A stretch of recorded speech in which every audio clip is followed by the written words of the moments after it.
Revista super interessante, o Guia de Filosofia, a obra, a vida e as inquietações dos 60 maiores filósofos da história. A filosofia não nasceu na Grécia. A terra natal de Tales, considerado o primeiro filósofo da história, é Mileto, cidade do sul da Jônia, região que hoje pertence à Turquia. Ou seja, é correto dizer que a filosofia nasceu no mundo grego, mas o mundo grego dos séculos 7 e 5 a.C. não tem nada a ver com a Grécia de hoje. Abrangia a costa do mar Egeu, de Mármara e boa parte do Mar Negro, além do sul da Itália e das regiões costeiras da França, Espanha e África. Demorou quase 100 anos para a filosofia chegar à capital Atenas, onde viveu Sócrates, uma espécie de Jesus Cristo da filosofia. Motivo: assim como o calendário está dividido em antes e depois do surgimento do Messias cristão, a filosofia também tem duas eras, pré e pós-Sócrates. Na era pré-socrática, a principal preocupação era saber de que era feito o mundo e o ser humano. A pergunta de que são feitas as coisas pode soar ingênua e até infantil, mas o filósofo Timothy Williamson, de Oxford, considera uma das melhores perguntas já proferidas. Uma questão que nos conduziu a boa parte da ciência moderna. Pela primeira vez na história, os pensadores colocaram o raciocínio na frente da mitologia. Eles não engoliam a ideia de que o mundo surgira do nada.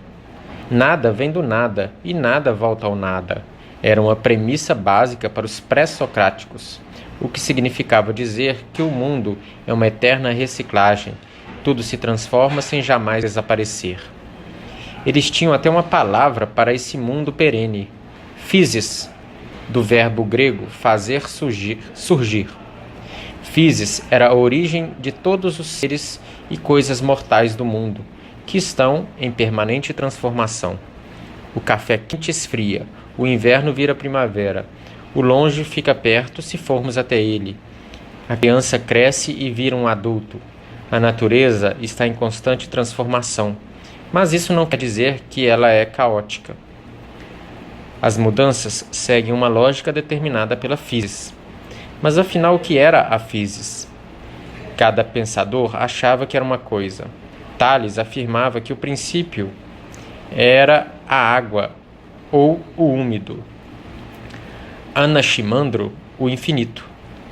Anaximenes, o ar. Pode parecer simplório, mas era a primeira vez que se buscava uma resposta racional para a origem do mundo. Sócrates existiu apenas na imaginação de Platão? Sócrates não quis escrever suas ideias por acreditar que a melhor forma de expor o que tinha em mente era com uma boa conversa. Assim, seu pensamento só sobreviveu graças à obra de pupilos como Platão. Então, como acreditar que Sócrates não é só um personagem inventado? Simples. Platão não foi o único pensador que deu seu testemunho a respeito do mestre. Aristófanes, por exemplo, mencionou Sócrates numa comédia. Xenofonte também o citou, mas ninguém ainda conseguiu responder até que ponto ele se pareceu de verdade com a figura descrita por seus seguidores.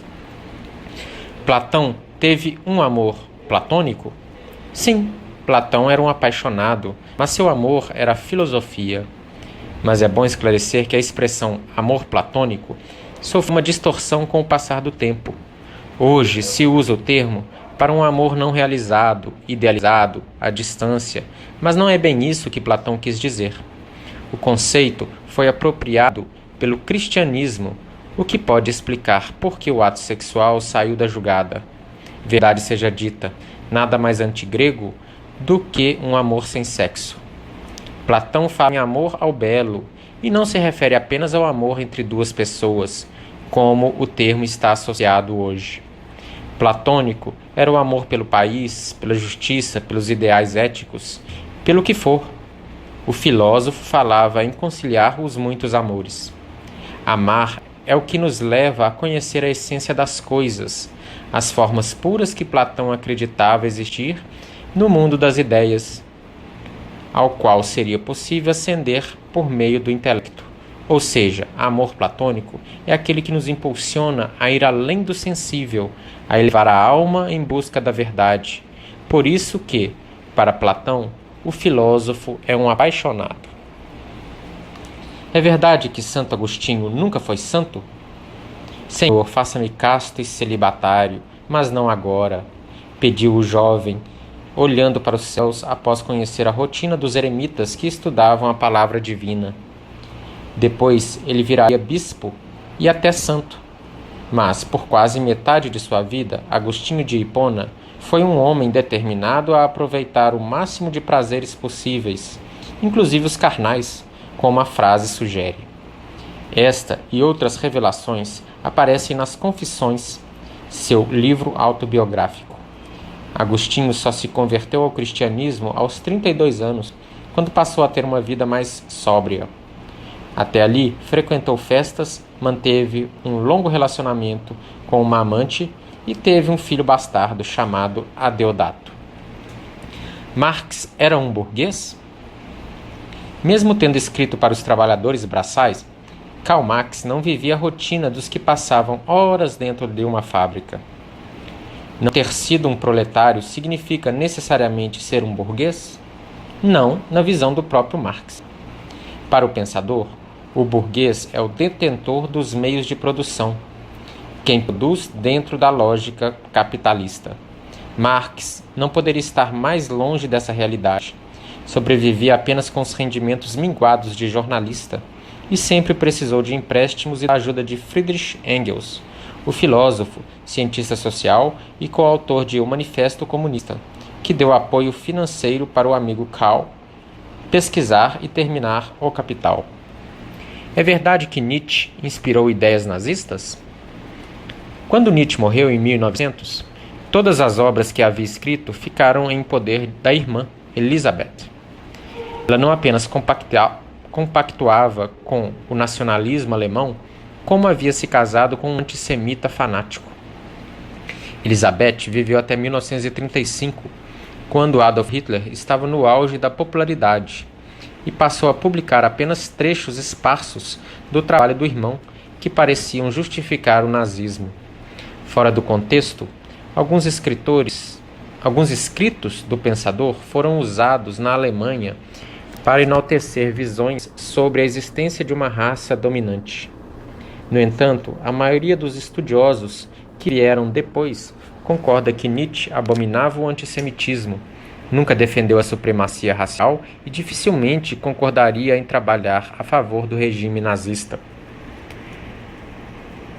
Há algum filósofo contemporâneo que pode ser comparado a Platão ou Aristóteles?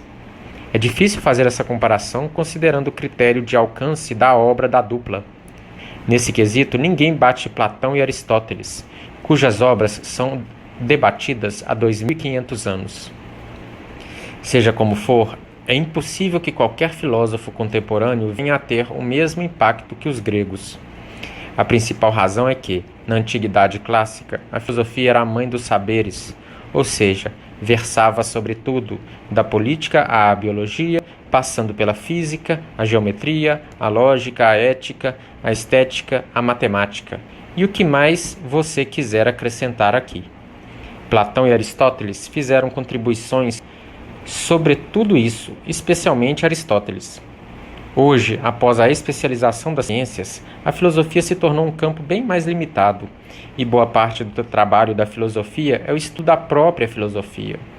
Ou seja, os pensadores atuais costumam ser mais especializados e seus trabalhos ficam mais restritos, enquanto Platão e Aristóteles foram generalistas de primeira linha. Afinal, para que serve a filosofia? Para nada. É injusto querer encontrar uma utilidade prática na filosofia, como se exige da ciência, por exemplo. O campo da filosofia é o pensar. É claro que existe aquele pensar instrumental, um meio para alcançar um fim, como o científico. Mas o pensar filosófico é de outra natureza, reflete a própria condição humana, logo é um fim em si mesmo. Não visa ter uma utilidade que não seja de discutir e fazer boas perguntas sobre o mundo e o homem. mas ela não está descolada da realidade.